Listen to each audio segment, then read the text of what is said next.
MLA Jagadish Reddy, మాజీ MLA Gadari Kishore తీరుపై జిల్లా నేతలు ఆగ్రహం వ్యక్తం చేస్తున్నారు. జగదీష్ రెడ్డి, కిషోర్ తమ వర్గానికే ఎక్కువ ప్రాధాన్యత ఇస్తున్నారని మండిపడుతున్నారు. తమకు పార్టీలో ఏమాత్రం గౌరవం ఇవ్వటం లేదంటున్నారు. కనీసం ఫ్లెక్సీల్లో కూడా తమ ఫోటోలకు చోటు ఇవ్వటం లేదని ఆవేదన వ్యక్తం చేస్తున్నారు. జగదీష్ రెడ్డి, కిషోర్ ఉద్యమకారులను పార్టీకి దూరం చేస్తున్నారని మండిపడుతున్నారు. జగదీష్ రెడ్డి, గ్యాదర్ కిషోర్ వల్లే పార్టీ నాశనం అవుతుందని వ్యతిరేక వర్గం ఫైర్ అవుతున్నారు. అటు జగ్గు మగ్గు వర్గం బాధితులంటూ కొంతమంది నేతల పేర్లతో సోషల్ మీడియాలో లేఖ వైరల్ అవుతుంది.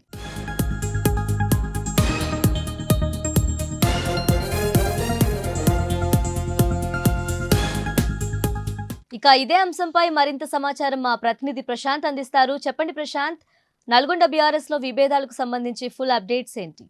ఎస్ తేజస్వి, నల్గొండ జిల్లా వ్యాప్తంగా ఒక ఆధిపత్య పోరు కొనసాగుతూ ఉంది. ఆ ఆధిపత్య పోరుకు సంబంధించి నాయకత్వం జిల్లా వ్యాప్తంగా తమదే ఆధిపత్యం ఉండాలి, ఖచ్చితంగా తమ వర్గానికే ఎక్కువగా ఏదైతే ప్రియారిటీ ఇవ్వాలంటూ కూడా కొంతమంది నేతలు ఆ విధంగానే పావులు కలుపుతున్నారనేది కూడా చాలామంది అంటే ఉద్యమం నుండి వచ్చిన నాయకులు కూడా పెద్ద ఎత్తున ఆరోపిస్తూ ఉన్నారు. ఆ ఆరోపణకు నిదర్శనమే నిన్న ఒక రోజంతా కూడా సోషల్ మీడియాలో ఒక లేఖ మాత్రం పెద్ద ఎత్తున చక్కర్లు కొట్టింది.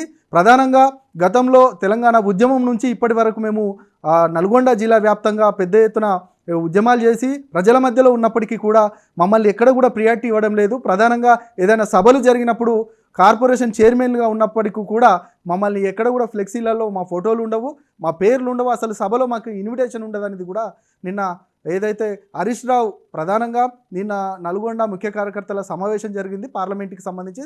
దానిలో ప్రధానంగా హరీష్ రావు ముందే పల్లె రవికుమార్ గౌడ్ ఇక ప్రధానంగా ఒక విమర్శలు కూడా చేశారు. నేను స్టేజ్ మీదకి రాను, ఖచ్చితంగా స్టేజ్ మీదకి వచ్చినా కూడా నాకు గౌరవం లేదంటూ కూడా ప్రధానంగా విమర్శలు చేశారు.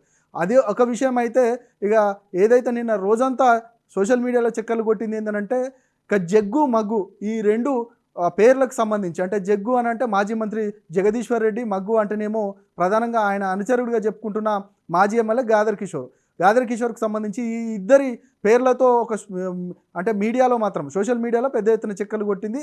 ప్రధానంగా వీరిద్దరే ఆధిపత్యం కొనసాగిస్తూ ఉన్నారు జిల్లాలో, ఇక ఎవరిని ఎదగనిచ్చే పరిస్థితి లేదు. ఇక జగ్గు మగ్గు యొక్క బాధితులు అంటూ కూడా చాలామంది పేర్లు తెలంగాణ ఉద్యమం తర్వాత చాలామంది బీఆర్ఎస్తో పార్టీతో పాటు ఉన్నప్పటికీ కూడా కొంతమంది పార్టీ నుంచి విడిపోయిన వారి పేర్లు కూడా ఎందుకు విడిపోవాల్సి వచ్చింది, విడిపోవడానికి ప్రధాన కారణం ఎవరు అనేది కూడా దానిలో మెన్షన్ చేస్తూ ప్రధానంగా కేసీఆర్కి అదేవిధంగా హరీష్ రావుకి కేటీఆర్కి ఒక ఉత్తరాన్ని రాస్తున్న ఎవరైతే పేర్లు ఉన్నాయో బూర నరసయ్య గౌడ్ అదేవిధంగా వేముల వీరేశం లాంటి వాళ్ళు, అంటే గతంలో ఈ పార్టీలో ఉండి వేరే పార్టీకి పోవడానికి కారణం ఏంటి అంటూ కూడా ప్రధానంగా ఆ లేఖలో పేర్కొనబడింది. దానితో పాటు ప్రధానంగా ఎవరెవరైతే వీరి బాధితులు ఉన్నారో ఆ బాధితుల పేర్లు మొత్తం ఫుల్ ఫ్లెడ్జ్డ్గా ఆ లేఖలో పెట్టారు. ప్రధానంగా గుత్తా అమిత్కి సంబంధించి మొన్నటి వరకు ఆయన ఎంపీ టికెట్ ఆశించారు. ఆయనను కూడా పూర్తిగా ఆధిపత్య పోరుతూ అంటే ఖచ్చితంగా జిల్లాలో ఎదగబోతున్నారు, ఇక ఖచ్చితంగా ఆయనకి ఎంపీ టికెట్ ఇస్తే ప్రధానంగా మాకు ఈ కొరకరాని కొయ్యగా అవుతారనేది కూడా ప్రధానంగా అమిత్ వర్గం ఆరోపించింది ఈ జగదీశ్వర్ రెడ్డి వర్గం పైన. అందుకే మాకు టికెట్ రాకుండా పూర్తిగా ఆయననే అడ్డుకున్నారు జగదీశ్వర్ రెడ్డి అనేది కూడా అమిత్ చాలా సందర్భాల్లో బహిరంగంగానే చెప్పిన పరిస్థితి. దాంతోపాటు ఇక ఏదైతే గొర్రెల మేకలకు సంబంధించిన కార్పొరేషన్ చైర్మన్ ఉన్నారో ఆయన కూడా దూదిమెట్ల బాలరాజు కూడా ఖచ్చితంగా నాకు కూడా టికెట్ వస్తుందని చివరి నిమిషం వరకు ఫైట్ చేశాడు. కానీ ఆయనకు టికెట్ రాకపోవడానికి ప్రధాన కారణం ఇక జగదీశ్వర్ రెడ్డి అంటూ కూడా ఆయన కూడా బహిరంగంగానే చెప్పిన సందర్భం. ఇక దాదాపు అక్కడ ఉన్న ఏదైతే నాయకులు ఉన్నారో ఆ నాయకులు కార్పొరేషన్ చైర్మన్లు మిగతా ఇక ఏదైతే రాష్ట్ర స్థాయి నాయకులు కూడా వీరంతా కూడా జగదీశ్వర్ రెడ్డి బాధితులేమే అంటూ కూడా ప్రధానంగా వివిధ సందర్భాల్లో చెప్పిన సందర్భం కనబడింది. దాంతోపాటు ఇక నిన్న సభలో మాత్రం ఇక ఏదైతే విమర్శలు ఆరోపణలు మాత్రం బహిరంగంగానే నిన్న వెలువడ్డాయి. ఆ వెలువడ్డ బహిరంగంగా ఉన్న ఆరోపణలకు సంబంధించి ఆ లేఖ మాత్రం సోషల్ మీడియాలో చక్కర్లు కొడుతుంది. ప్రధానంగా జగదీశ్వర్ రెడ్డి అదేవిధంగా గాదర్ కిషోరు జిల్లాలో మమ్మల్ని ఎదగనివ్వట్లేదు, మేము రాష్ట్ర స్థాయి నాయకులు అయినప్పటికీ కూడా ఏ ఫ్లెక్సీలలో ఏ సభలో కూడా మా ఫోటోలు ఉండవు అనేది మాత్రం ఆవేదన వ్యక్తం చేస్తూ ఉన్నారు. మొత్తానికైతే ఒకవైపు అసెంబ్లీ ఎన్నికలు ఇక బీఆర్ఎస్ పార్టీ ఓడిపోయింది. అసెంబ్లీ ఎన్నికల్లో చాలా తక్కువ స్థానాలు అంటే 39 స్థానాలు వచ్చాయి, అధికారం కోల్పోయింది. కానీ రాష్ట్ర వ్యాప్తంగా పార్టీ మారుతూ ఉన్నారు.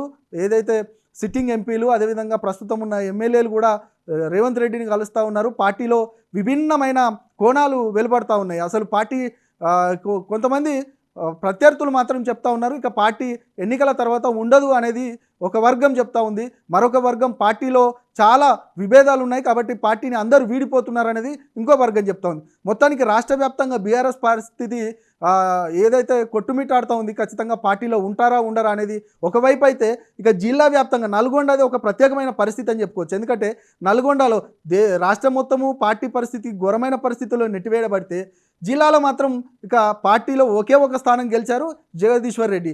దాదాపు 10 స్థానాలలో ఒకే స్థానం జగదీశ్వర్ రెడ్డి గెలిచిన పరిస్థితి కనబడ్డది. ఆయన మాత్రం ఎమ్మెల్యేగా ఉన్నారు. పార్టీ మాత్రం ఇంకా చాలా కింది స్థాయికి వెళ్ళిన పరిస్థితి. కార్యకర్తలలో తీవ్రమైన విమర్శలు వచ్చాయి. అయినప్పటికీ కూడా పార్టీని స్ట్రెంథెన్ చేయాల్సింది పోయి ప్రధానంగా ఇక జగదీశ్వర్ రెడ్డి అదేవిధంగా గాదర్ కిషోర్ ఆధిపత్యం ఇంకా ప్రయోగించడం ఏంటి, ఆ ఆధిపత్యం కోసం ఆ విధంగా ప్రవర్తించడం ఏంటి అంటూ కూడా నెటిజన్లు చాలామంది కామెంట్లు పెట్టుకున్న సందర్భం కనబడతా ఉంది. మొత్తానికైతే ఈ యొక్క లేఖ మాత్రం పెద్ద ఎత్తున బీఆర్ఎస్ వర్గాల్లో మాత్రం కలకలం సృష్టించిందని చెప్పొచ్చు. ఒకవైపు రాష్ట్ర వ్యాప్తంగా బీఆర్ఎస్ కుదేలవుతున్న నేపథ్యంలో జిల్లాలో మాత్రం ఆధిపత్య పోరు ఇది ఎంతవరకు సబబు, అదేవిధంగా ఇది ఒక పార్టీకి కొత్త తలనొప్పి తెచ్చే పరిస్థితి కనబడతా ఉంది. మొత్తానికైతే ఏం జరగబోతుంది, బీఆర్ఎస్ నల్గొండ ఈ ఆధిపత్య పోరుని ఏ విధంగా అధిష్టానం నిలువరించగలుగుతుంది, ఇక అక్కడ పార్టీని ఏ విధంగా బలోపేతం చేయబోతుంది అనేది మాత్రం కాలమే నిర్ణయించాలి. అధిష్టానం ఏ విధంగా ముందుకు తీసుకెళ్లబోతుంది అనేది మాత్రం ఇప్పుడు బీఆర్ఎస్ ముందున్న చాలా పెద్ద క్వశ్చన్గా మనం చెప్పొచ్చు.